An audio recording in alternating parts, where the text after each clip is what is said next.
Fisiología respiratoria, tutor, doctora María Quirós, presentado por el doctor Edilberto Van Grieken, médico residente de anestesiología.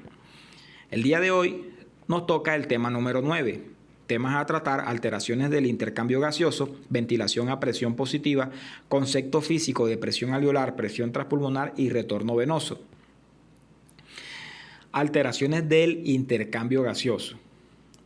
Entonces, en condiciones normales, el intercambio gaseoso permite que agregar oxígeno a la sangre y retirar el dióxido de carbono de esta. Cuando se presentan anormalidades de este fenómeno fisiológico, se producirá hipoxemia, hipercapnia e hipocapnia. Hablamos sobre la hipoxemia. Esta se define como la disminución de la presión parcial de oxígeno en la sangre arterial. Esta situación refleja por lo general anormalidades en el intercambio gaseoso. Hay 5 causas de hipoxemia, las cuales son: hipoxemia por la disminución de la presión parcial de oxígeno inspirado, por hipoventilación, por trastorno de la difusión, por desequilibrio en la relación BQ y por el incremento de Shank. Hipoxemia por la disminución de la presión parcial de oxígeno inspirado.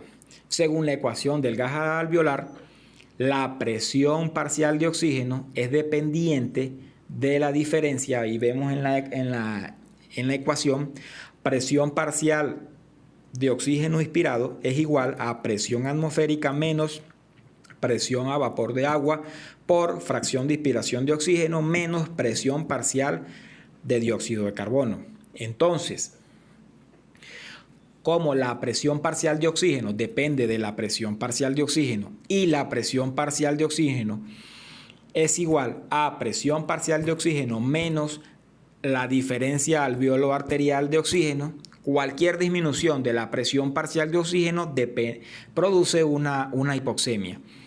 Esto es un poquito, parece un trabalengua, es un poquito enredadito, pero poniéndolo en la práctica es un poco más fácil.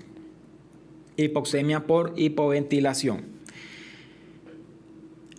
De la ecuación del gas alveolar se deduce que si se presenta hipoventilación, el impacto sobre la oxigenación es muy importante, puesto que la presión parcial de oxígeno disminuye como consecuencia del aumento de la presión parcial de dióxido de carbono.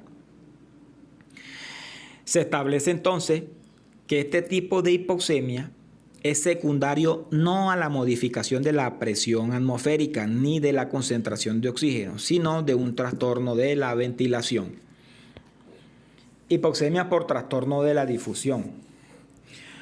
Bueno, como ya se ha revisado la ley de Fitch, que es el principal o el estandarte argumento físico para el intercambio gaseoso en el ámbito de la membrana alveolo-capilar, recordamos entonces que la ley de Fitch dice que la difusión de un gas a través de la membrana es directamente proporcional a la diferencia de la presión de cada lado de la membrana y a la superficie, e inversamente proporcional al espesor de la membrana. Entonces, vemos en esta diapositiva los diferentes trastornos o las alteraciones en las superficies de difusión. Entonces, vemos que en la A representa una superficie normal. En la B es una superficie que tiene una situación ocupada localizada por un foco neumónico. La C está ocupada por un proceso generalizado. La D está ocupada por agua. Esto lo vemos en el edema pulmonar. La E es una pérdida de superficie por atelectasia. La F también es una pérdida por superficie por atelectasia, pero en pequeños tamaños. Y la G, que es un poco más diferente, esta se debe por la destrucción de los tabiques alveolares por enfisema pulmonar. Seguimos con hipoxia por desequilibrio en la relación BQ. Este desequilibrio está prácticamente presente en todas las alteraciones de las funciones respiratorias. Por ejemplo, en un edema pulmonar vemos de que es un trastorno de difusión debido a que el oxígeno debe atravesar el líquido anormal presente en el alveolo, lo cual lo cual produce un efecto de engrosamiento de la membrana capilar. Entonces vemos que en esta diapositiva la gráfica nos muestra las diferentes alteraciones en las relaciones BQ. Vemos que A es una unidad normal con una relación BQ igual a 1. B y C son unidades ocupadas por pus y agua, lo cual la relación BQ es menor de 1. Y la D, que es una unidad atelectásica, vemos que la relación BQ es igual a 0. Hipoxemia por incremento de Shum. Varias situaciones patológicas tienden a disminuir a la disminución del Shum. Estas comparten un común denominador, que es la ausencia de la ventilación en zonas bien perfundidas. A diferencia de las demás hipoxemias, la derivada, cuando hay incremento de Shum, este no responde a una adecuada administración de oxígeno suplementario. El cortocircuito del Shum corresponde a la presión de unidades pulmonares bien perfundida. La entidad más representativa de esta situación anómala es la atelectasia. Hipercapnia. Bueno, la hipercapnia se define como la elevación de la concentración del dióxido de carbono en sangre arterial. Para que exista una hipercapnia, la presión parcial de dióxido de carbono en sangre arterial debe ser superior a 45 milímetros de mercurio. Recordamos entonces que el dióxido de carbono es un gas en el que el organismo produce como consecuencia de las actividades metabólicas de las células. Después pasan a la sangre para ser eliminada a través de los alvéolos. Entonces, aunque semiológicamente puede diagnosticarse en un estado de hipo o hiperventilación, fisiológicamente la efectividad de la ventilación se determina objetivamente a través del análisis gasométrico, específicamente mediante la medición de la presión arterial de dióxido de carbono, cuya magnitud depende de la relación, aquí como lo vemos en la diapositiva, la ecuación que se encuentra abajo, depende de la relación de la producción K con la producción de dióxido de carbono sobre la ventilación alveolar. Recordamos que K es una constante que tiene un valor de 0.863. Con esta ecuación podemos interpretar entonces que si la producción del dióxido de carbono excede a la ventilación alveolar, la presión del dióxido de carbono se elevará y producirá la hipercapnia. Seguimos con hipocapnia.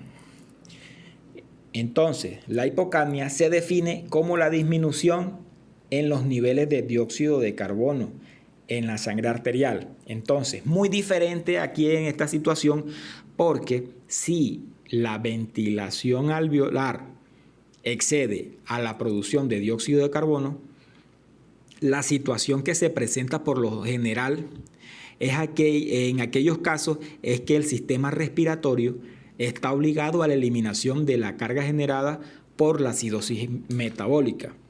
Y por último, podemos decir que la producción del dióxido de carbono puede medirse continuamente mediante un capnómetro y la ventilación alveolar a través de los cálculos de ventilación minuto.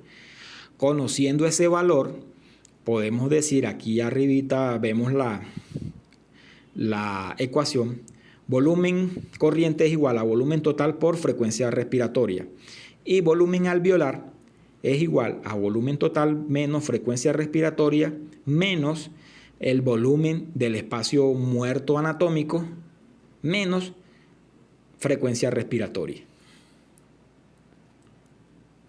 Seguimos con ventilación a presión positiva.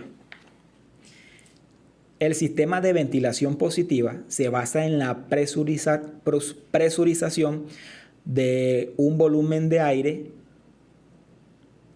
hasta presiones superiores a la atmosférica. Esto hace que el aire entre a los pulmones donde la presión es menor. Y la expiración es un proceso totalmente pasivo gracias a la elasticidad del pulmón. El aire se puede hacer llegar a los pulmones de diferentes maneras, como por ejemplo una ventilación invasiva, ventilación no invasiva.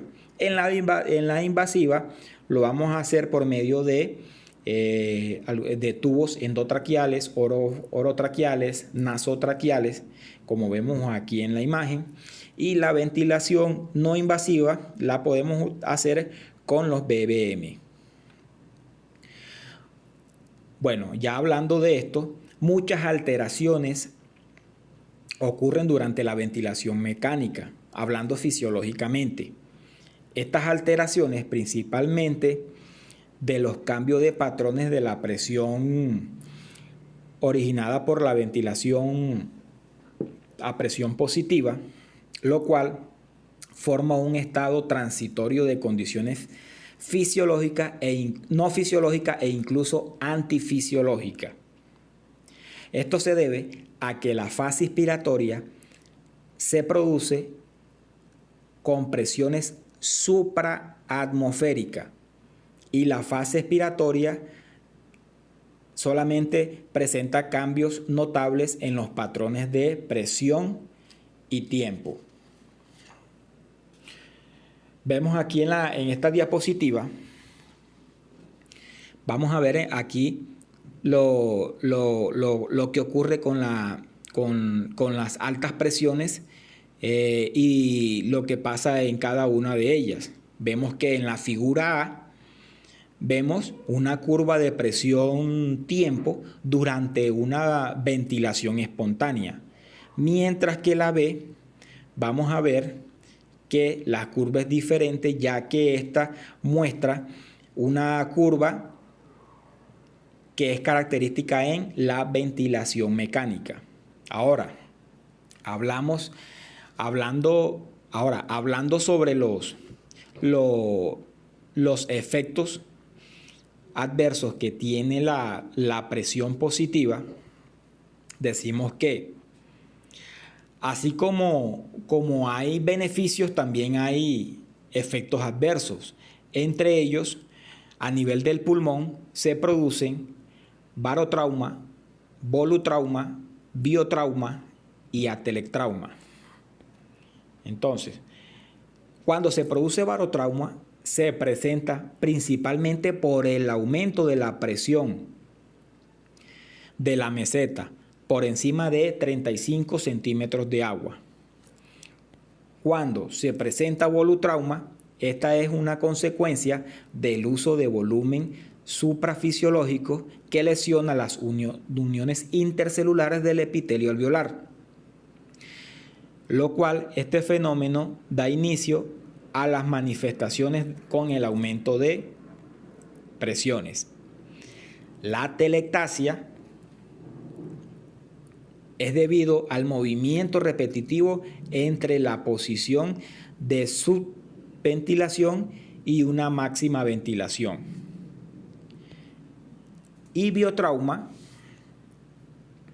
que es debido a la liberación de los agentes proinflamatorios, uno de ellos la citoquina, que genera lesiones tisulares. Ahora, hemodinámicamente vemos que hay disminución del retorno venoso y aumento de la resistencia vascular. Estos efectos son los de mayor prevalencia. Entonces, en la disminución del retorno venoso, en esta se produce por la desaparición de la presión negativa inspiratoria, que fisiológicamente debe ser normal. Esto favorece al llenado de la aurícula derecha. Esto conduce a una disminución del gasto cardíaco, principalmente en pacientes hipovolémicos, lo cual aumenta el uso de vasoactivo. Bueno, espero que haya estado claro el tema y que haya sido de su agrado. Muchísimas gracias por su atención.